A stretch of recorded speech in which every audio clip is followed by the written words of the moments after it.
van a ver hoy son de otra autoría que no la mía. Pero sí quiero llamarles la atención a temas que son muy conocidos por nosotros, pero que figúrense ustedes que cuando establecemos la discusión entre los médicos, pareciera que por más evidentes que sean, la respuesta de la gente es: yo no sabía que esto era así. Costa Rica, con la creación de la seguridad social, no ha alcanzado los 60 años de expectancia de vida al nacer contra los 79 años que tenemos los jóvenes. Este cambio tan dramático es, en primer lugar, consecuencia de una extraordinaria seguridad social. No fue por casualidad, es consecuencia de lo que nuestro país ha tenido, pero al mismo tiempo trae consigo una serie de ventajas, pero también de problemas propios del envejecimiento. Dicen que cuando uno se casa con la familia del cónyuge o de la cónyuge. Bueno, esto es exactamente lo mismo. Cuando logramos el éxito, del éxito vienen de la mano otras cosas. Pero estamos muy dados en nuestro país a hablar exclusivamente de expectancia de vida al nacer como un signo de desarrollo humano. Y fíjense ustedes lo que ha pasado con Costa Rica. La tasa de mortalidad general ha caído a menos de la mitad. La tasa de mortalidad infantil, que ni se diga, pasó de cifras tan dramáticas como 68 por mil nacidos vivos a menos de 2 dígitos en este momento. La población que tiene agua domiciliaria en este país casi es del 100%. La cobertura institucional pasó del 15% en el 60 al 90% hoy. Y por supuesto que también, con todo lo que esto significa, la población tica se invirtió. Y en 1960 el 70% de la población costarricense era rural, y en el año 2010 el 70% de la población costarricense era urbana. Pero además dejamos de tener hijos, y en este auditorio debe haber más de un hijo único y a lo sumo con un hermano adicional. Evidentemente los ingresos del país, los ingresos per cápita han variado. Entonces les pongo esta diapositiva solamente para recordarles que el índice de desarrollo humano no toma únicamente la salud como el elemento más o como el indicador más importante, y que salud, educación y estándar de vida y servicios que el país pueda obtener son fundamentales para establecer el índice de desarrollo humano. Bueno, vean ustedes en qué lugar estamos. De acuerdo al reporte que hizo el PNUD el año antepasado, Costa Rica ocupa el lugar número 62 en índice de desarrollo humano, muy por encima de todos los demás, evidentemente por encima de América Latina, evidentemente por encima del resto del mundo. Y es evidentemente lo que ocurre y lo que ha ocurrido es que gracias a nuestro sistema de salud, nuestra población se va envejeciendo. Se va envejeciendo a pasos agigantados. Y mientras la base se mantiene estable desde el 2000,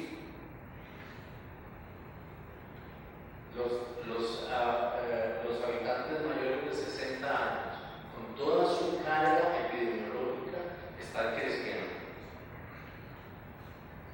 Le damos gracias a Dios porque la mortalidad infantil cayó dramáticamente en la década de los 70, aún más dramáticamente. Pero vean lo que pasó con la tasa de natalidad. Si no fuera por los paisitas, a quienes a veces castigamos peyorativamente, estaríamos todavía peor, porque estos niveles los alcanzamos gracias al número de costarricenses hijos de migrantes que están naciendo en los últimos años. De lo contrario, esta tasa estaría todavía por debajo. ¿Y eso tiene alguna trascendencia? Pues claro que tiene trascendencia, porque históricamente hemos hablado de que las poblaciones dependientes son las poblaciones más jóvenes. Y miren lo que va a pasar en el año 2040. Va a haber un cruce y van a ser mayores los dependientes de la tercera edad que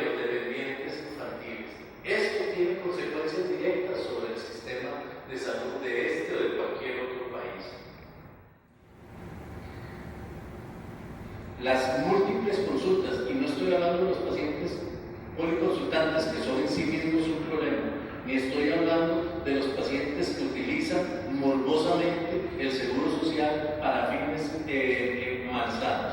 Estoy hablando de los pacientes que tienen que venir a múltiples consultas porque si yo soy el cirujano pediatra que ve hernias, si el chiquito está con tos, no lo veo, lo mando donde el pediatra que ve las toses, porque yo no tengo por qué verlo. Y estos pacientes entran en un proceso de carrusel indeseable, maligno para todo el mundo, solamente esperando que alguien se apiade de ellos y les resuelva los problemas.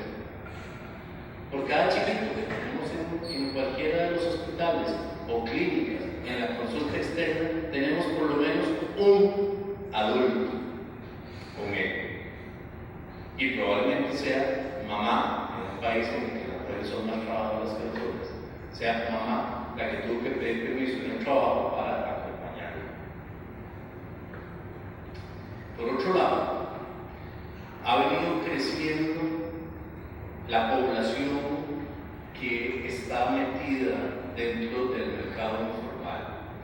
Habemos un montón de profesionales que creamos nuestra sociedad anónima, ya no tributamos directamente a la caja y entramos a formar parte de lo que en este país se considera el mercado informal, que ahora está enriquecido, ya no por jornaleros y chanceros, sino por muchos de los que están aquí en esta sala y muchos otros que les resultan mucho más cómodos a ellos y a la empresa que los contrata facturar a través de horarios profesionales, con una cuota de participación institucional realmente ridícula si lo comparáramos con lo que tendríamos que cotizar en las condiciones normales. Y ustedes van a decir, este calvo se está disparando cada vez más en el dedo gordo, ¿verdad? Y lo que está diciendo resulta que afecta directamente mis intereses personales. Pues sí, pues que si queremos arreglar esta vaina, vamos a tener que aceptar que algunas de las cosas que hoy nos hacen sentir confortables van a tener que cambiar inevitablemente. Estas son dos diapositivas que son requete conocidas por ustedes, las pongo nada más del conocimiento. Vean ustedes lo poco, y sobre todo para los muchachos que hoy nos acompañan, lo poco que incidimos nosotros en la salud, el estilo de vida, la calidad del ambiente y los factores biológicos son infinitamente más importantes que la participación organizada del sector salud en la solución de los problemas de salud del pueblo. Esa es la razón por la que nosotros tenemos toda esta estructura. Esta es la razón por la que participan rectores, proveedores, educadores, etc. Costa Rica ha venido con el tiempo convirtiéndose en una sociedad de exceso, y eso tenemos que tomarlo en cuenta cuando discutimos. Y tenemos que tomarlo en cuenta porque es imposible pasar por alto las cifras tan alarmantes que el país tiene en sobrepeso y en obesidad. Vean ustedes, no pareciera que estamos hablando el mismo idioma. Que acabo de decir que lo menos importante, lo menos trascendente y lo menos impactante es lo que hacemos las organizaciones de salud. Y de ahí, pero el 53% de la inversión en salud la tenemos aquí, y en salud pública invertimos un 4%, y en los Sensinay invertimos un 2%. ¿Y ahí? ¿En qué momento se nos confundió la cosa? ¿En qué momento entramos en esta carrera armamentista por ver cuál es el hospital que tiene el equipo más sofisticado, y se nos olvidó que una de las obligaciones era evitar que los pacientes llegaran al hospital? ¿Cuántos infartos menos tendríamos? ¿Cuántos cánceres de pulmón tendríamos si lográramos de verdad invertir acá? ¿Qué buscan los pacientes? ¿Cuál es la majadería? ¿Sí? Los pacientes buscan acceso inmediato. Inmediato quiere decir cuando yo quiero, cuando yo creo que lo necesito. Eso yo no lo veo como un pecado. ¿Sí? Ustedes sacan cita en el peluquero cuando ustedes quieren y no están dispuestos a llegar a la peluquería y que el peluquero les diga, venga mañana. De hecho, no vuelven donde ese peluquero que no los quiso atender hoy. El paciente está esperando que se le trate con dignidad. Quiere, en la medida de lo posible, encontrarse a un interlocutor que lo conozca y que donde. Tampoco es un pecado preguntarle si Cartago va a hacer el numerito o no lo va a hacer. Quiere que los médicos nos bajemos de pedestal. Yo, ojo, digo médicos, pero en realidad estoy hablando de los profesionales en salud. Ahí veo una muchacha de fisioterapia y una de nutrición. Estamos hablando exactamente de lo mismo. Lo que quiere es que su interlocutor tenga la cortesía, siquiera, de volverlo a ver. Más aún, quiere que la secretaria que lo recibe en la puerta lo levante la cabeza y lo salude. Quiere que el guarda o el guachimán que está afuera le diga buenos días, por lo menos. Sí, pero no es lo que estamos esperando todos nosotros. No es lo que quisiéramos. La institución no tuvo más recursos que crear la Contraloría de Servicios. ¿Esta universidad tiene Contraloría de Servicios? Mi hospital no. Porque si yo no satisfago las necesidades de los pacientes, no vuelven. El Contralor de Servicios es mi cliente. No hice lo que quería, hasta luego, no tengo que ir a acusarlo con nadie. No vuelvo. Me va bien si no me sacan cartas a la columna. Pero hemos perdido esa relación que debe garantizar el bienestar en la relación del profesional de salud y de los pacientes. El paciente quiere que yo le resuelva, no quiere que le diga eso no es conmigo, vaya a otro doctor, es que yo solo veo la rodilla.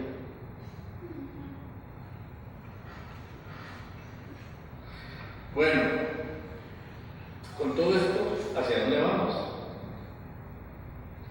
Bueno, una de las cosas que yo creo es que tenemos que entender, servidores y servidos, que algunos de los privilegios que tenemos, hombre, no son sostenibles. Qué dicha que duró mientras duró, pero no son sostenibles. Y no es adecuado seguir peleando por ellos. Porque ese estado de confort en el que queremos seguir estando no hace otra cosa más que confabular en contra de las soluciones. El expediente electrónico nacional, que pudiera ser una herramienta valiosísima, si nosotros supiéramos que Roberto Herrera consultó ayer en Cartago y hoy en el de niños, al abrir el expediente electrónico le podríamos preguntar, ¿y usted por qué consultó 2 veces en 2 hospitales? Es más, ¿por qué pidió la misma receta? ¿Que te está poniendo una botica? Resulta ser que el expediente electrónico de este país en 20 años ha logrado alcanzar el nivel primario de atención. Ni siquiera se puede conectar los EVAIS con los hospitales. Y no sé si hay alguien de la caja esta tarde, pero hasta donde sé, todavía no ha logrado hacer la interfase que permita que los EVAIS se comuniquen con los CAIS o lo que sea. Pero además están en manos equivocadas. Estamos hablando del expediente electrónico nacional. ¿Y por qué no del sector privado? No sabemos. Bueno, de acuerdo a una instrucción del Instituto de Medicina de los Estados Unidos, para el año 2015, todos los hospitales y las organizaciones norteamericanas están obligados a tener expediente clínico electrónico. ¿Y eso qué tiene que ver con nosotros? Bueno, este país en el año 2003 acreditó un solo hospital. en toda la historia. Y hay un solo hospital acreditado bajo estándares nacionales de calidad. Y luego, la improvisación hizo que el sistema desapareciera. Y lo sé muy bien, porque yo era el director de ese hospital en ese momento. A partir de entonces, los hospitales privados, que nos gusta jugar el partido como Dios manda, tuvimos que recurrir a la acreditación internacional. De la misma manera que las universidades buscan la acreditación. Afortunadamente para ustedes, el sistema local sobrevivió a las presiones. ¿A las presiones de quién? De los que no eran acreditables. ¿Y eso qué tiene que ver? Una cosa muy sencilla. Los hospitales privados estamos obligados a tener el expediente electrónico vigente para el 2015, de lo contrario, la acreditadora internacional no nos va a acreditar. Y entonces, los que estamos haciendo turismo y turismo médico, etcétera, etcétera, se nos van a acabar los pacientes. Sencillo. Bueno, pues resulta ser que el Ministerio de Salud le trasladó esa responsabilidad a la caja. Y a año y medio sigue todavía la gerencia respectiva intentando desarrollar su propio sistema, porque para qué comprar uno que ya está hecho, si yo quiero tener el mío, porque los chicos son muy caros. Este país necesita la seguridad social, y cada vez que anda un saltimbanquis pregonando los cuatro vientos que los hospitales privados estamos interesados en quebrar a la caja, está diciendo puras babosadas, porque no es posible. Además, aunque fuéramos malos, vamos a decir que no somos buenas personas.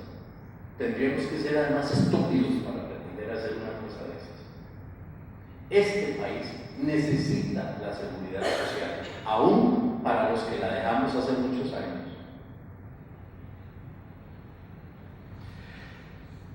Bueno, pero seguimos. ¿Cuántos estudiantes de carreras de la salud hay en el auditorio? Alta la mano. A mitad. Muchas gracias por acompañarnos.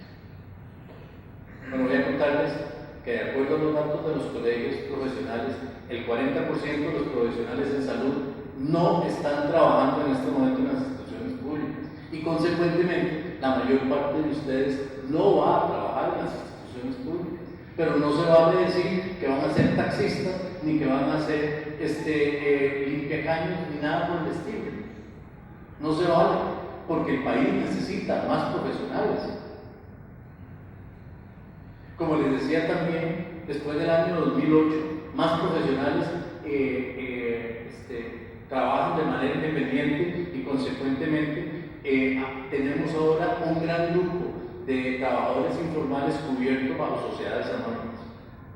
Pero además, alrededor de 750,000 costarricenses están hoy protegidos por un seguro médico. La mayor parte de los médicos que están en esta sala adquirieron el seguro del INS, del Colegio de Médicos. El INS, por sí mismo, el doctor Villalobos, tiene ¿cuántos usuarios en INS Medical? En INS Internacional, 70,000. Un poquito menos. Puede decir 50,000. El doctor Jiménez es el director médico de INS Medical. ¿Era usted? PALIC, la unión de Panamerican Life y ALICO, tiene otro tanto. Seguros de Magisterio Nacional está sacando su nuevo plan médico para los maestros y todos los que están en el mercado gris. 15% de la población costarricense. ¿Qué vamos a hacer con esos 15%? ¿Los vamos a eximir? Cuando usted paga seguro médico privado, no va a seguir pagando la caja. ¿Es esa la alternativa que alguien cree que puede ocurrir? Las cooperativas y los hospitales regionales han sido más eficientes en su gestión que los hospitales nacionales. Eso pareciera ser evidente. Eso pareciera ser evidente. Infinitamente más eficientes las cooperativas locales y los hospitales regionales que los grandes hospitales nacionales. Pero también es evidente que el poder ya no lo tenemos nosotros. El poder cada día más lo tienen los pacientes, y los pacientes cada día más están empoderándose de sus derechos como pacientes, y consecuentemente nos van a seguir orillando a que respondamos. Y entonces, ¿qué hacemos? Cada vez que no sabemos qué hacer, lo mandamos a la sala cuarta y nos quejamos porque la sala cuarta toma las decisiones. Pero si yo tengo un problema en mi casa y voy donde el vecino, que probablemente no sepa nada de los problemas de mi casa, y voluntariamente dejo que el vecino se me meta, muy probablemente el vecino va a tomar un montón de decisiones. Entonces, los profesionales de salud decimos, la sala cuarta es el peor de los males de Costa Rica. Pero apenas alguien nos hace una mueca, somos nosotros los que salimos soplados a la sala cuarta. Pues entonces, ¿en qué quedamos?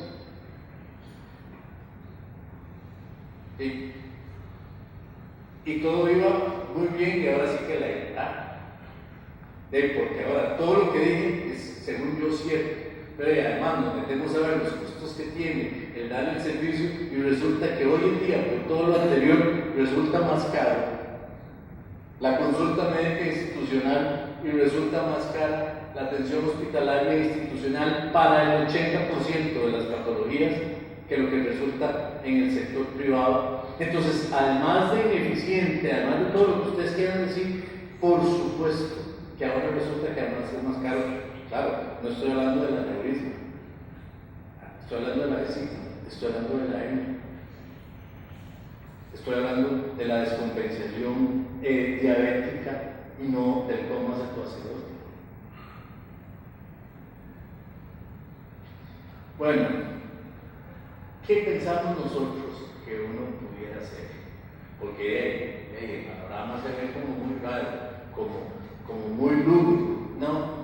Y ojalá que mis palabras y mi tono de exposición no los confundan. Estoy absolutamente convencido, número uno, que el asunto tiene solución, y número dos, que este país tiene las personas para hacerlo. Nada más tenemos que tranquilizarnos y ponernos a pensar. Pero, ¿qué pasaría si nosotros empezamos a premiar a los pacientes y los servidores? ¿Por qué yo no choco mi carro? Evidentemente, porque por razones de salud no voy a chocar el carro. Bueno, pero tampoco choco mi carro porque me fascina ese hecho de que toda mi familia tenga una bonificación del 50% en la prima. De alguna manera, uno pudiera decir, los pacientes que sistemáticamente asisten a la consulta de hipertensión, que se toman su tratamiento de hipertensión y que están están normotensos, pudiéramos bajarle el medio punto de la deducción del seguro social.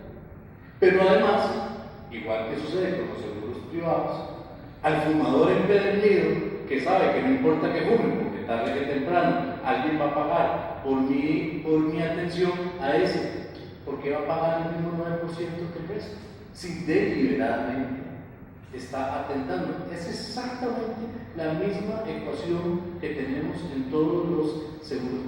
Pero como hablamos de que los seguros públicos son solidarios y nos rasgamos las vestiduras con el tema de la solidaridad, pensamos que no es posible castigar a nadie. La misma cosa ocurre con los funcionarios. Hombre, no hay que discutir, no hay que descubrir el agua tibia para pensar que los funcionarios de calidad pueden ser gratificados adicionalmente. Les decía que una de las cosas que creo que uno debe impulsar, o que deberíamos revisar por lo menos, es el expediente electrónico, porque el expediente electrónico es una herramienta de control además.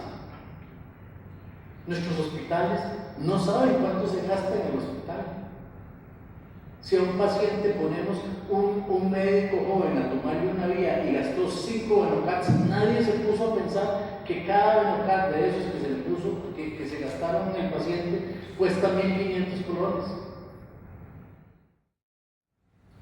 empoderamos a los actores. Digo, estamos completamente convencidos de que es cierto que el modelo de descentralización falló. Estamos seguros. ¿Qué podemos hacer para lograr que algunas de las patologías que llegan hoy a los hospitales y los tienen abarrotados no sigan llegando? ¿Dónde podemos modificar esos gastos que tenemos? Hombre, valdría la pena devolverle al Ministerio de Salud algunas de las cosas que tenía antes. Bueno, no, dijimos que no, pero ok, volvámoslo a revisar. Siempre no. Esto es exactamente como cuando queremos ir a Paso Canoas. Preparamos nuestro carro el día anterior, salimos, manejamos con prudencia, hacemos la primera parada en Alajuela, la segunda parada en Cañas, la tercera parada en La Cruz, y nos sentimos felices. Solo un pequeño error. La Cruz está en el norte y yo iba para Paso Canoas. Y los chicos creemos que una vez que empezamos a hacer una cosa, como ya estaba así, entonces sigamos. No hay por qué revisarlo. Y si había un desvío, y si había una trama.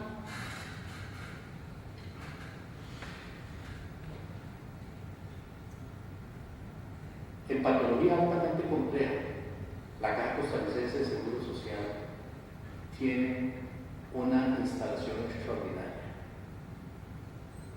Si yo un día tengo un accidente vascular cerebral, voy a asegurarme de ir con el doctor Badea. Se lo advierto. Pero muy probablemente, aunque yo tenga seguro privado, el doctor Badea se va a sentir más cómodo tratándome en el Hospital México. ¿Cuál es el pecado? De que el Hospital México le cobre a mi aseguradora por la atención. Entonces, ¿dónde está la alegría? Que le quitó el campo a otro pobrecito que no. Estamos seguros de que eso es cierto. Pero el hospital tiene una extraordinaria capacidad. Tenemos nuestro patio trasero, y no estoy ofendiendo a los ¿verdad? Que no me pase como lo que pasó al presidente norteamericano con los bolivianos. Cuando decimos patio trasero lo decimos con cariño, no peyorativamente. ¿Cuántos centroamericanos estarían dispuestos a venir a tratarse a Costa Rica para problemas neuroquirúrgicos graves? Y no lo pueden hacer porque los hospitales privados no tienen la capacidad. Pero como no hay un convenio, institucionalmente no lo podemos hacer. ¿Y qué si pensamos en eso? ¿Qué si pensamos en fortalecer las cooperativas regionales? Cuando nosotros hablamos del sector privado, están la bíblica, el CIMA, la católica, por favor empiecen a pensar en el metropolitano. Pero la gente cree que está ahí en el sistema privado. En realidad no. El sistema privado de salud de Costa Rica incluye a los pequeños actores, pero incluye a las cooperativas que se comportan desde el punto de vista funcional como sistemas privados y que están demostrando ser altamente competitivas, altamente productivas, con niveles de satisfacción del cliente extraordinarios y además con una productividad extraordinaria. Estamos seguros de que el modelo político que tenemos para la elección de los puestos a nivel de la seguridad social es el más conveniente. Cambia el presidente de la Junta Directiva del Banco Nacional, ¿acaso que cambia el gerente? Cambia el presidente de la Junta Directiva del ICE, ¿acaso que cambia el gerente? ¿Y por qué tenemos que cambiar alguien acá? Y no tengo nada personal, por supuesto, con la estimada colega. Pero mientras nosotros tengamos gerentes que cada 4 años lo primero que hacen es, como Roma, barrer la mesa y empezar de nuevo, mientras nos neguemos a la posibilidad de tener memoria institucional en los actores, no vamos a lograr encontrar el meollo del asunto. Debemos modificar, evidentemente, las cosas el sistema de cobro institucional de forma tal que nos alcance a los que estamos ahora en el mercado informal. debemos reconocer al sector privado como un actor importante de este país, pero además tenemos que marcar la cancha. ¿Por qué pudimos tener una adecuada relación cuando se abrió el sistema bancario nacional? ¿Cuántos empleados del Banco Nacional saben ustedes que trabajan en el BAC? ¿O cuántos empleados de Scotiabank hacen guardias en el Banco de Costa Rica? La calle está claramente delimitada. Tenemos necesariamente que entender que algunos de nosotros, o a lo mejor no nosotros, porque no queremos perder los privilegios, bueno, impulsemos a los que vienen atrás entonces, y hagamos cambios de manera tal que podamos tener mucha más claridad para que desaparezcan las tentaciones. Debemos procurar establecer la acreditación de los servicios de salud y establecer la acreditación de los servicios de salud no como herramienta de ventas, sino como herramienta de productividad, como herramienta de calidad, como herramienta de control. Mientras nosotros no seamos capaces de censar lo que estamos haciendo, nunca vamos a ser capaces de mejorar en nuestras empresas.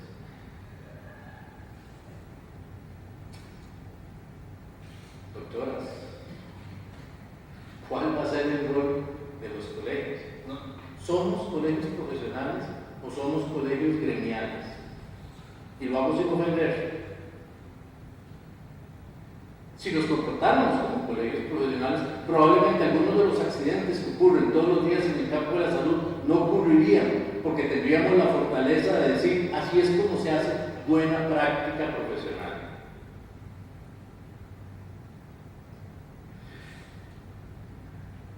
Son las líneas rápidas posibles, y pongo líneas rápidas para no decir express line, ¿verdad? Que probablemente la gente la entendería mejor. ¿Podríamos institucionalizar el copago? Copago es una manera bonita de decir chisa, o de decir mordida, o de decir biombo. Cada vez que un paciente paga un biombo, una mordida o una chisa, no hace otra cosa más que establecer un copago, que está claramente establecido en los seguros privados. ¿Qué pasó con los programas de libre elección médica? ¿Por qué los abandonamos? Si hay pacientes que pueda que no tengan los 100 pesos para pagar la cirugía completa, pero tienen 50. ¿Por qué satanizamos esa posibilidad? Es exactamente como que si nosotros satanizáramos al taxista que en un día de lluvia hace una parada y 5 de los que estaban en la línea para coger el bus se montaron en el taxi. ¿Qué pasó ahí? Sí, pasaron un montón de cosas. El taxista se ganó una platica, estoy de acuerdo.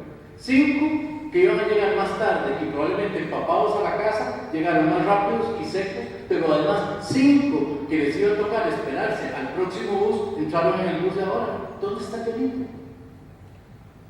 Si la cancha está bien marcada. Podemos efectivamente tener una canalización adecuada desde la puerta. ¿El gateholder existe o no?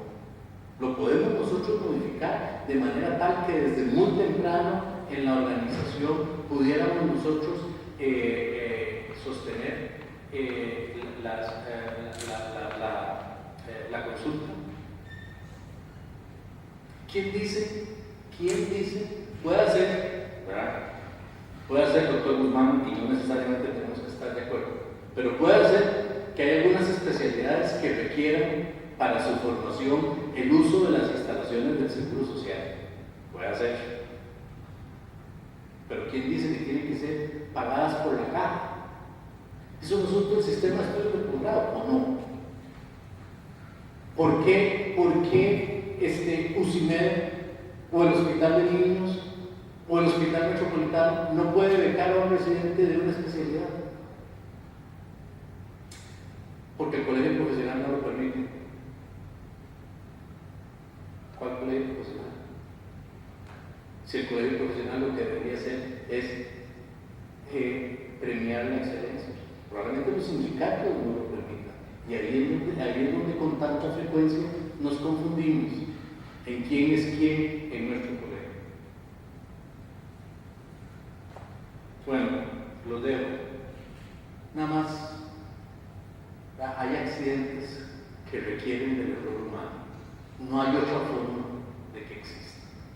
Y hay accidentes que son evidentemente prevenibles. Las líneas del tren no se mueven. 2 trenes solo chocan después de haberse visto y censado a kilómetros de distancia. Y si chocan, es porque ninguno de los 2 maquinistas dijo: me toca salir de la línea o tengo que parar el tren. Y a veces sabemos que nos vamos a estrellar y seguimos adelante. Muchas gracias a ustedes y muchas gracias a los amigos de la Academia Nacional de Medicina. Porque si no fuera por el aporte de los amigos de la Academia Nacional de Medicina, estas cosas no pudieran ocurrir. Y gracias a los amigos de la Academia Nacional de Medicina, porque lo primero que no nos piden es que hablemos bien de ellos. Lo primero que no nos piden es que seamos voceros institucionales, y eso para nosotros es muy importante. Les agradezco mucho.